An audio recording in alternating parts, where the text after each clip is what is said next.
Baik, kita akan lanjutkan Kejadian 1 tadi.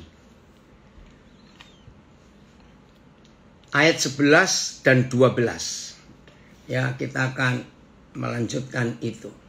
Kejadian 1, 11 dan 12. Biji, ya.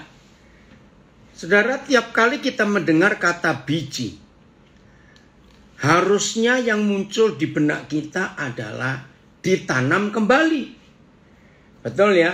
Jadi kalau kita mendengar kata biji, kita langsung pikiran kita, ayo kita tanam kembali. Ya.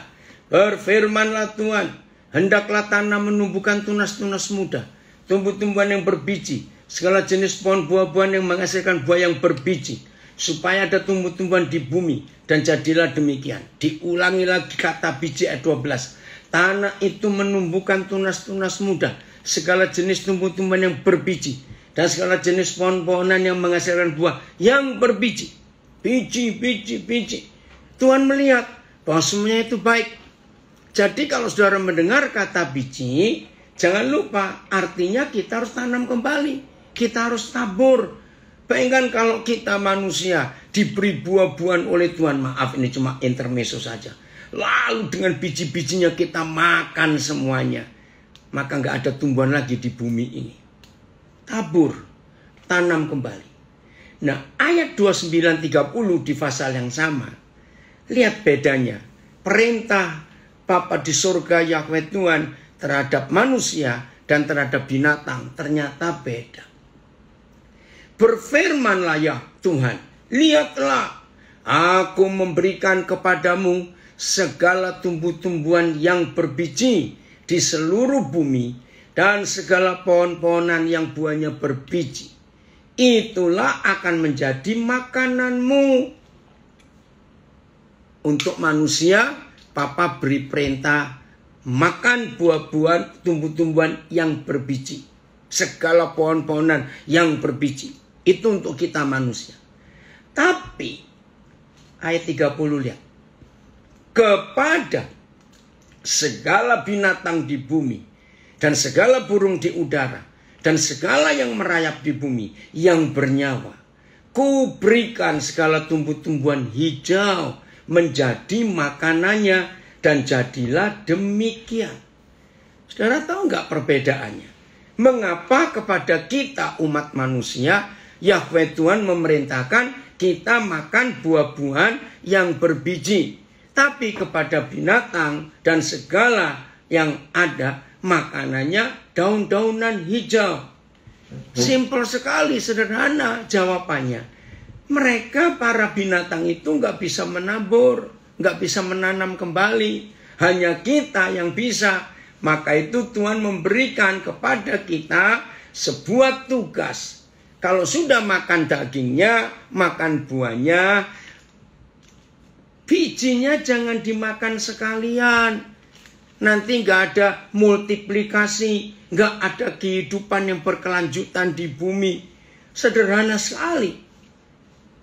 Nah, konsep memberi sebelum ada manusia, ya waktu Yahweh Tuhan berfirman ini manusia belum dijadikan. Manusia dijadikan di pasal yang kedua, apalagi di ayat 11-12 belum ada. Tapi Papa sudah punya perintah. Nah, tapi sayang, maafkan saya.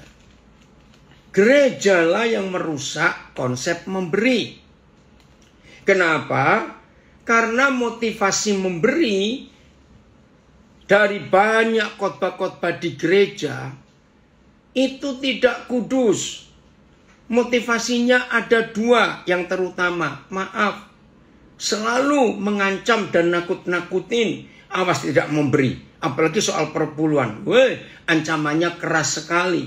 Bisa terkutuk kamu, bangkrut usahamu. Nanti anakmu sakit, kamu kecelakaan. Maaf ya saudara, itu ngeri. Nah, hal kedua dalam khotbah gereja soal memberi, maaf, sudah terjadi. Nggak enak saya katakan ini, tapi harus. Hanya memperkaya si pengkhotbah dan keluarganya saja. Maaf ya, hanya memperkaya si pengkhotbah dan keluarganya saja, maaf. Memang saya kenal, tahu, mereka suka memberi. Tapi yang mereka beri nggak seimbang dengan yang masuk. Maaf saya. Nah, sehingga konsep memberi itu di banyak kehidupan. Ya, jadi tawar hati, ngapain memberi? Nah itu loh, karena motivasi yang salah.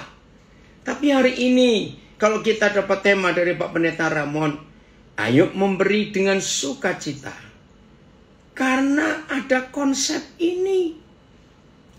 Biji yang kita dapat dari buah, daging buah yang kita makan, kita harus kembalikan ke tanah. Supaya ada kelanjutan kehidupan di bumi ini. Ya, kemarin saya dapat satu tulisan dari sebuah kelompok namanya Pelayanan Indonesia Timur. Waduh, saya kagum dengan tulisan dan saya bagikan, saya viralkan ke banyak grup saya. Saya nggak tahu yang nulis siapa. Kalau lihat namanya seperti orang India. Dia berkata begini, atau lebih baik saya baca ya, supaya tidak salah. Itu bagus sekali kata-kata itu ya. Sebentar, yang kemarin. Ya. Kalau merasa panas, udara panas, dia bilang tanamlah pohon. Kalau ingin punya udara bersih, tanamlah pohon. Ya. Kalau ingin mendapat air yang banyak, tanamlah pohon. Supaya bumi ini tidak rusak, tanamlah pohon. Waduh, jadi semua jawabannya pada menanam pohon. Dan itu sungguh-sungguh luar biasa. Saya mau bacakan ini ya, supaya kita ingat untuk rajin menanam pohon. Dan itu betul. Maka itu Kejadian 11 ini, Kejadian 1 ayat 11-12 ini yang akan membuat kita ya hidup di dalam kebenaran, yaitu memberkati dunia ini. Bijinya tidak boleh kita makan, harus kita bagikan. Ya, bentar, mana ini? Maaf. Ya, ini tulisannya. Udara buruk, tanamlah sebuah pohon. Terlalu panas, tanamlah sebuah pohon. Tanah kita rusak, tanamlah sebuah pohon. Terlalu banyak angin, tanamlah sebuah pohon. Lindungi air kita, tanamlah sebuah pohon. Kekurangan pangan, tanamlah sebuah pohon. Anda tidak dapat meremehkan nilai sebuah pohon. Nah, waktu saya dapat tulisan ini, langsung saya tambahkan. Ya, Singapura itu negara kota yang paling subur, paling hijau, paling nyaman dari semua negara dan kota di dunia. Nah, iklim Singapura dengan iklim Medan, Jakarta, pokoknya Indonesia itu sama persis, sama. Tapi mengapa kalau ada orang berjalan-jalan siang hari panas terik, nggak terlalu berkeringat seperti kita jalan di kota Padang, Palembang, Medan, Jakarta, Surabaya. Kenapa bedanya? Karena Lee Kuan Yew waktu menjadi Perdana Menteri pertama, maka langsung dia tanam pohon. Setiap ulang tahun merayakan hari ulang tahun Singapura, mereka tidak pernah merayakan hari kemerdekaan karena mereka tidak pernah perang. Singapura itu negara paling unik di dunia. Kenapa? Dia menjadi negara itu karena, maaf, Singapura dulu masuk federasi kerajaan Malaysia. Tapi Malaysia melihat ini negara jadi benalu buat kita Malaysia. Kenapa? Nggak punya sumber air, nggak punya mineral, nggak punya hutan, ya sungai aja di Singapura itu nggak ada. Kalau saudara pernah dengar kata Singapore River, itu bukan sungai, itu cuma selat, air laut lewat. Maaf. Tapi ketika Lee Kuan Yew jadi Perdana Menteri, yang pertama dia buat nanam pohon, Maka itu Singapura itu negara yang sangat bersih udaranya, ya, enak untuk jalan-jalan, dan itu sungguh luar biasa. Singapura jadi berkat karena nanam pohon. Ya, jadi kata memberi dengan sukacita harus kita pikirkan alam ini. Nah, hal kedua, kalau kita ingin belajar soal memberi, belajar istilah input output. Nah, gini aja lah logikanya ya. Maaf kalau saya harus katakan kalimat ini, jangan ada yang tersinggung. Apa yang terjadi kalau ada manusia menciptakan mesin? Entah mesin apa saja. Kalau namanya mesin pasti ada pembakaran, karena cari panas. Nah, kalau ada pembakaran, harus ada pembuangan asapnya, hasil pembakaran itu. Nah, dalam bahasa Belanda dipakai Indonesia namanya knalpot. Maaf, saya ini ada yang bisa nolong saya nggak? Bahasa Indonesianya knalpot ini apa? Ya, knalpot itu apa yang terjadi kalau ada orang buat mesin tapi nggak pakai knalpot? Jawab dong. Meledak. Betul? Jadi Tuhan aja kalau ada input harus ada output. Nah, maka itu Tuhan tidak akan ciptakan sungai sebelum Tuhan mikir muaranya. Harus dibuang kemana? Ya, bayangkan kalau hanya buat sungai Tuhan itu, tetapi nggak mikirkan muara. Wah, sungai itu malah merusak, membunuh banyak kehidupan. Ternak-ternak mati, pohon-pohonan mati, manusia juga mati. Nah, seperti itu dalam hidup. Kalau kita nggak mikir output, selalu mikir masuk. Terima. Nah, maaf, ini logika anak-anak. Ya, ingat saya pernah jadi guru sekolah minggu, dan pola itu saya pakai sampai hari ini. Oh, pipa pembuangan. Ya, terima kasih anak saya bengkel. Apa arti kata knalpot? Nah, itu bahasa Belanda. Terima kasih, ini anak saya bengkel di Nabire. Pipa pembuangan. Tapi ada kok satu kata, saya lupa itu apa. Nah, saudara, perhatikan. Maafnya, ini sewaktu saya ngajar anak-anak. Terima kasih dari Martapura tadi mengingatkan kita ngajak 2 lagu sekolah minggu. Iya, lucu. Tapi kita harus jadi anak-anak. Nah, saya bilang gini, anak-anak, mungkin nggak ya Tuhan hanya ciptakan mulut? Maaf, jangan tersinggung. Tapi nggak ciptakan pembuangan atau pantat kita. Coba bayangkan kalau itu terjadi. Nggak mungkin. Betul?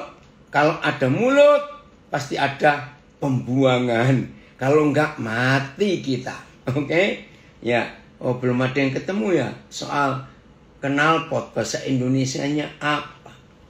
Oh, hasil gambar knalpot menurut Kamus Besar Bahasa Indonesia, knalpot memiliki arti bagian motor berbentuk pipa panjang yang berfungsi meredam bunyi letupan tempat saluran pembuangan. Ya, itu definisinya. Cuma saya itu cari kata bahasa Indonesianya sampai hari ini lupa saya, atau belum ketemu. Ya udahlah, nggak apa-apa. Ya. Oh, dari dari Pangkal Pinang.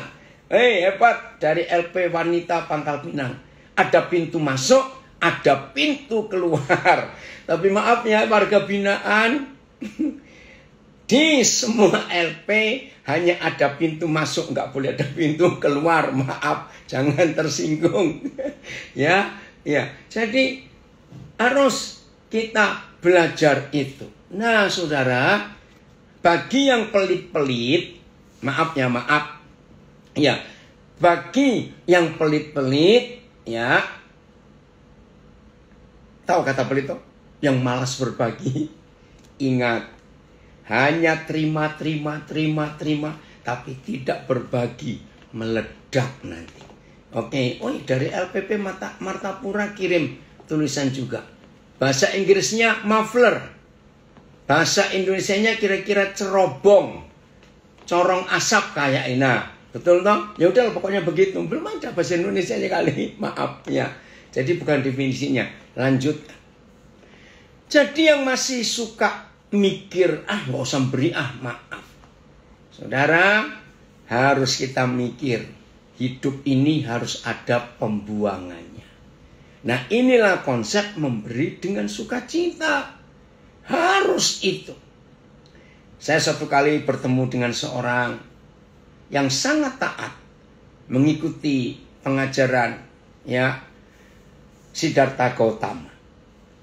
Nah, ternyata salah satu prinsip yang diajarkan oleh Sang Buddha adalah ingat hidup ini ada perkalian, ada penambahan, tapi jangan lupa yang dua lagi, pembagian dan pengurangan. Wah, waktu saya ketemu seorang Buddhis yang begitu taat pada ajaran Sang Buddha. Betul. Saudara perhatikan. Kalau hidup ini hanya mau tambah dan kali dan tambah. Tapi tanpa pernah mikir pengurangan dan pembagian. Ingat loh. Dalam hitungan apa saja. Tambah kali kurang bagi. Itu wajib. Nggak boleh dikurangi salah satu dari 4 poin ini. Tambah, bagi, kurang, kali. Awas terserah. Suruh mau masuk kemana. Ya memang bahasa Belanda itulah. Jadi kita harus tahu. Nggak boleh cuma nambah. Kalikan. Hei, ada pengurangan. Ada pembagian. Orang sekaya apapun tidak mungkin hanya pakai 2 tanda itu. Apa istilahnya? 2 hal itu. Nambah kali nambah.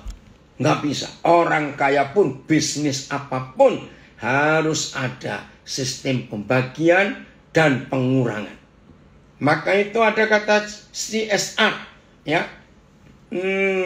Apa itu? Community CSR. Community apa ya? Itu pembagian. Untuk pengusaha perusahaan-perusahaan besar pun diwajibkan untuk berbagi dengan masyarakat di sekitarnya. Nah, inilah konsep social corporate responsibility. Terima kasih Ricky. Jadi corporate itu perusahaan yang punya tanggung jawab untuk memperhatikan keadaan sekitarnya, komunitasnya. Social corporate responsibility, CSR. Harus ada itu. Tanggung jawab itu hukum internasional. Tidak boleh perusahaan-perusahaan hanya mikir untung. Tapi tidak memperhatikan masyarakat di sekitarnya. Bahkan dalam kitab Wahyu pun, lihat Wahyu 21 ayat 3 dan 4. Apa yang terjadi dengan gereja yang Tuhan tetapkan dalam hukum surgawi ini? Gereja, kita lihat Wahyu 21 ayat 3 dan 4. Jadi Tuhan aja punya minta gereja bertanggung jawab. Makasih Filipus. Kita melihat ini harus ada. Wahyu 21 ayat 3 dan 4. Jadi terima kasih Ramon, temanya belajar memberi dengan sukacita. Puji Tuhan untuk itu. Wahyu 21 ayat 3 dan 4.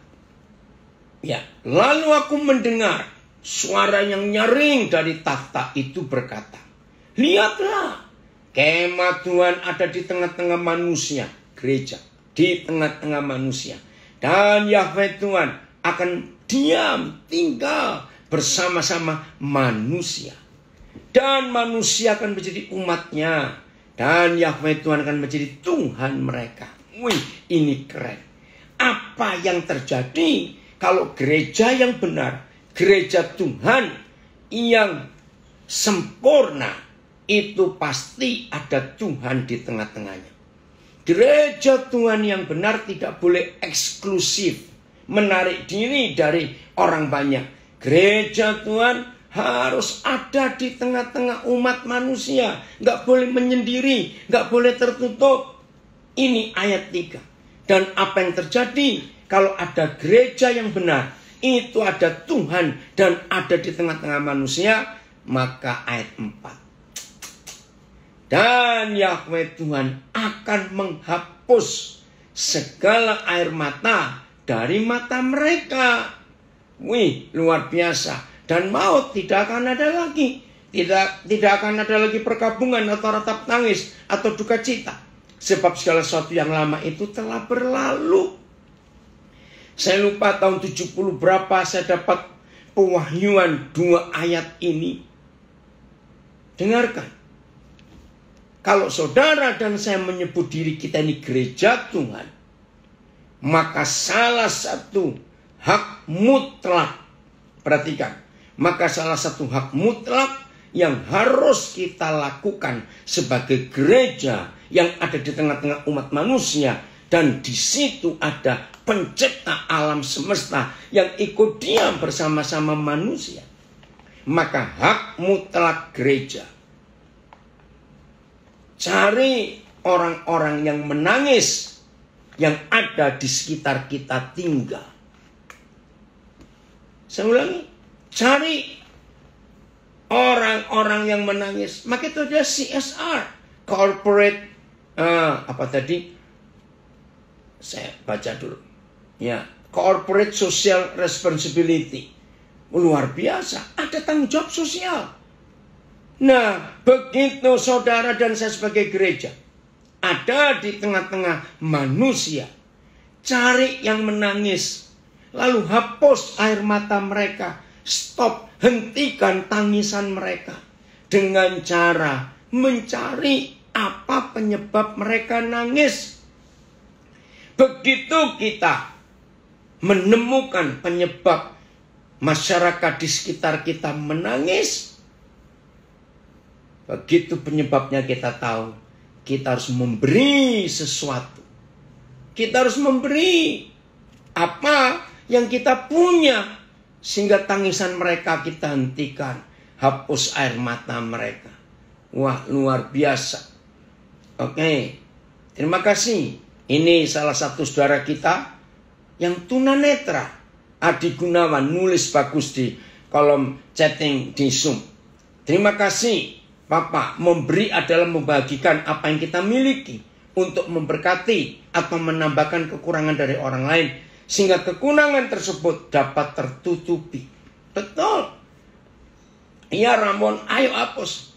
Ramon, prinsip ini yang Papa pakai sejak tahun 70-an.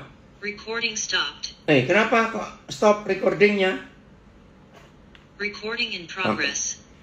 Jadi saudara, sejak saya kenal Wahyu 21, gereja harus berbagi, gereja harus memberi.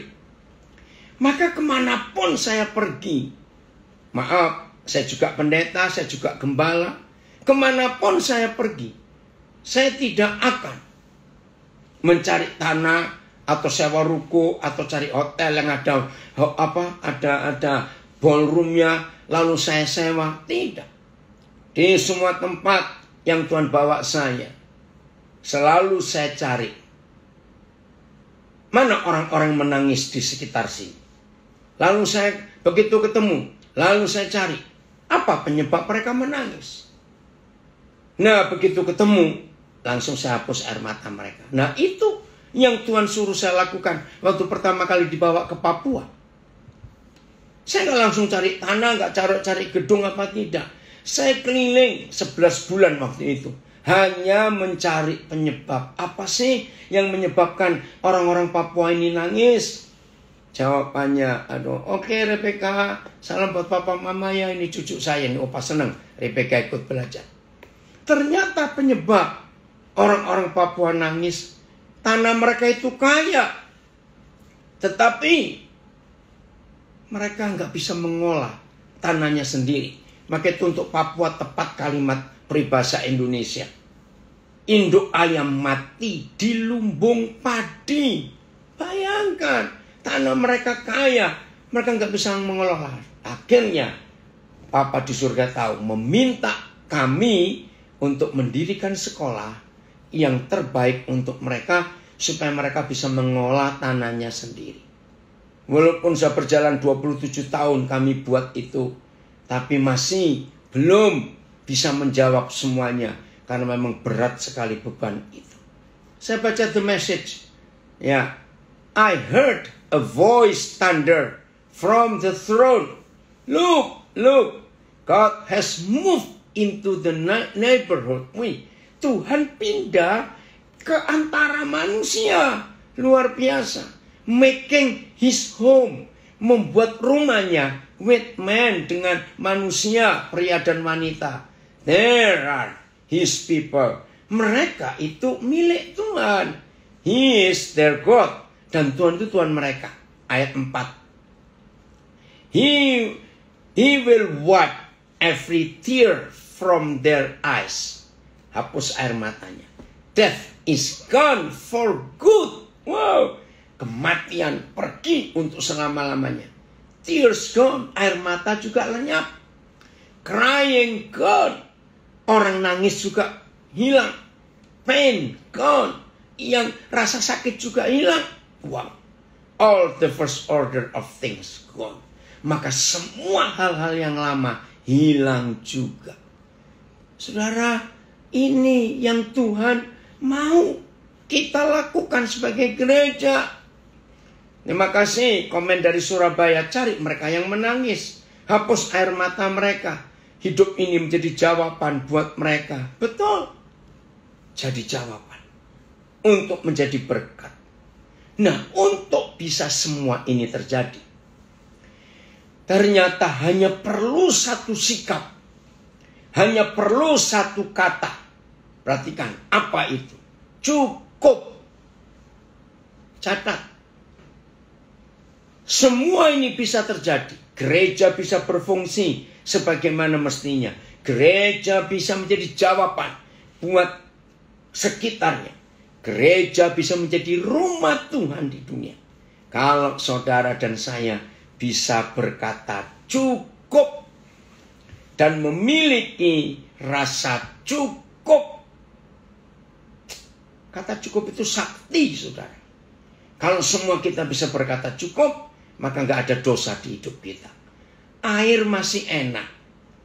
Ngapain minum alkohol? Karena nggak cukup. Nggak tadi Pak Ramon sudah bilang. Betul, karena data menunjukkan para koruptor, bajingan-bajingan perampok uang rakyat itu adalah 100% orang-orang yang sudah kaya. Catat, koruptor itu bukan orang miskin. Itu dia. Penjahat-penjahat, maaf, kalau bisa berkata cukup, oh Karangintan keluar ya.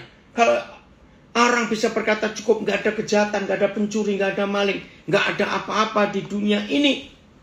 Cukup. Itu kata sakti yang Tuhan ajarkan. Nah, saudara, ini dia yang kita harus temukan. Ya, ada yang tanya anak saya, Papa, bagaimana cara kita memberi tanpa berpikir dua kali? Sebab kita juga berkekurangan. Nah, kalau kita berkekurangan materi, nggak usah memberi materi. Berikan tenaga kita. Berikan nasihat kita. Berikan penghiburan. Itu memberi juga, nak. Jadi nggak harus berupa uang. Ya, Papa sering juga nggak punya uang, tapi tetap bisa memberi. Di Singapura, berapa puluh tahun yang lalu saya pernah ikut sebuah gerakan di negara Singapura. Itu akhir tahun 70-an. Ya, judulnya No Jesus Evangelism. Nah, bagaimana cara penginjilan? Tanpa Yesus memberikan tenaga. Ya, beri tenaga. Jadi, anak-anak Tuhan yang tinggal di flat, apartemen ya flat itu yang apartemen sederhana, itu banyak orang-orang tua yang gak punya keluarga. Banyak orang-orang yang hidupnya pas-pasan. Nah, kalau sudah sakit, sudah apa, mereka gak ada orang bisa membantu.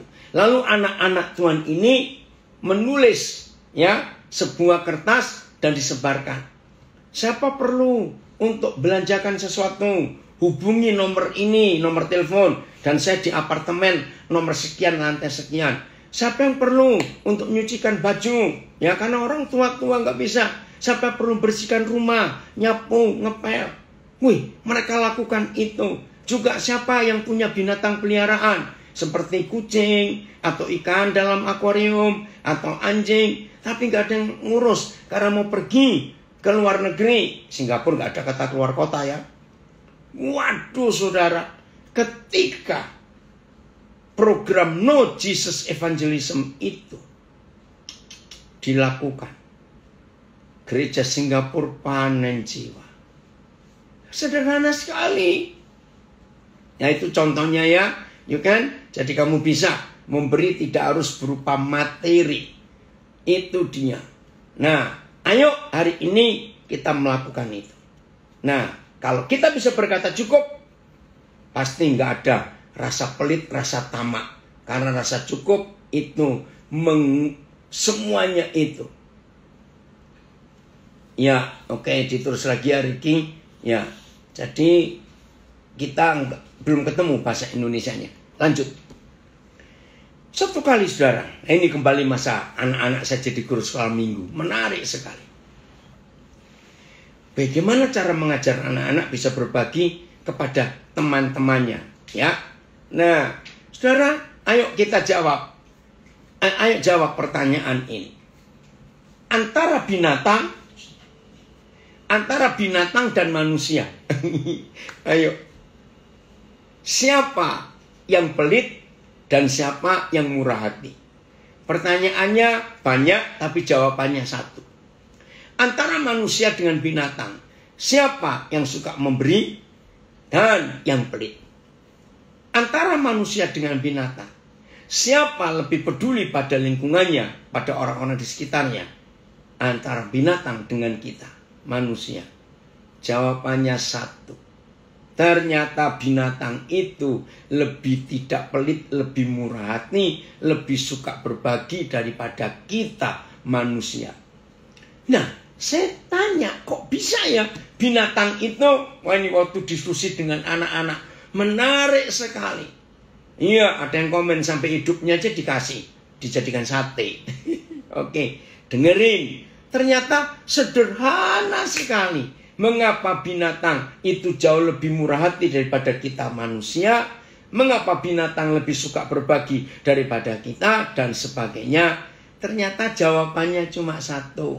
Dengar baik-baik. Binatang itu tidak punya kantong, tas, dompet, lemari, tabungan. Mereka nggak punya.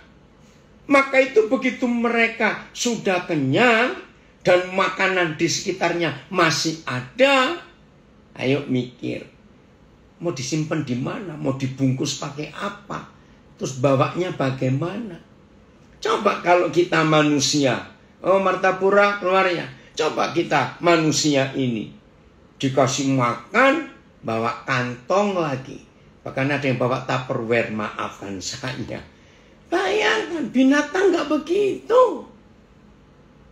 Begitu mereka kenyang, cukup, beri makanan kesukaan mereka. Tidak akan mereka makan. Ditinggal pergi. Biarin nanti teman-temanku yang lain yang ikut makan itu. Saudara, kalau kita bisa berbagi, memberi dengan sukacita, apa yang ada, menabung boleh. Kenapa tidak? Ayo tabung. Jangan seperti tadi. Anak baru umur 6 tahun sudah disiapkan tabungan untuk biaya kuliah. Maaf. Terlalu jauh. Apa yang kita bisa simpan-simpan. Tapi kalau belum sampai tujuan kita menabung dan ada yang perlu, ayo kita bagi. Kan kita bisa bekerja tambah lagi. Apalagi zaman sekarang. Kerja itu nggak harus jam kantor. Kerja itu nggak harus di gedung. Kerja itu nggak harus pergi, karena sekarang bisa kerja online. Ya, kalau kita punya perusahaan online, tinggal tidur aja, uangnya masuk sendiri kok. Martapura juga, tolong mereka Tuhan. Ya, jadi kalau kita bisa kerja online, uang itu masuk terus. Jadi nggak usah. Oke, ada yang bilang, kanguru punya kantong. Tunggu dulu, kantongnya kanguru bukan untuk nyimpen duit, nyimpen makanan, itu untuk gendong anaknya. Oke ya, beda, kanguru itu punya kantong, tapi bukan untuk nyimpen makanan kayak kita. Oke ya.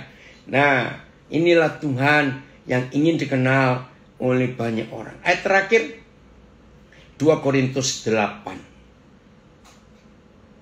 2 Korintus 8. Belajar dari gereja Makedonia. Ayat 1 sampai 3. 2 Korintus 8 ayat 1 sampai 3. Ini ayat terakhir. Saudara-saudara, kami hendak memberitahukan tentang kasih karunia. 2 Korintus 8 ayat 1 sampai 3. Tentang kasih karunia yang dianugerahkan kepada gereja-gereja di Makedonia. Perhatikan 3 kondisi saudara kita di Makedonia. 1. Selagi dicobai dengan berat. 2. Dalam berbagai penderitaan. Tapi aneh, sukacita mereka meluap. Kondisi ketiga. Dan meskipun mereka sangat miskin, namun mereka kaya dalam kemurahan. Ayat 3. Aku bersaksi bahwa mereka telah memberikan menurut kemampuan mereka, bahkan melampaui kemampuan mereka. Saudara bisa bayangkan, itu dia. Oh, ada yang komen dari Lampung. Koden itu punya kantong, tapi isinya untuk pekerjaan Tuhan. Ya, karena bisa berkata cukup. Ya, ini cuma cerita aja, saudara. Ya, jangan tersinggung tapi ya, yang itu ini saya cuma kesaksian saja. Saya tuh punya penjahit langganan di Cirebon. Sudah hampir 30 tahun kali saya, ya pokoknya segitulah. Nah, sejak saya kenal penjahit ini sampai hari ini, ukuran badan saya itu nggak berubah.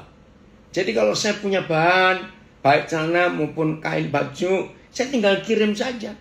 Nah, berapa tahun yang lalu, dia tuh nggak percaya masa badannya. Nah, akhirnya setelah hampir 30 tahun, kira-kira 2 tahun yang lalu, pas saya ada pemberkatan nikah anak saya di Tegal, maka anak saya satu Jakarta ngajak saya naik mobil ke Tegal. Nah, itu kedua kali saya ketemu penjahit itu. Dia bilang heran, betul juga ini, ukuran badannya nggak tambah-tambah.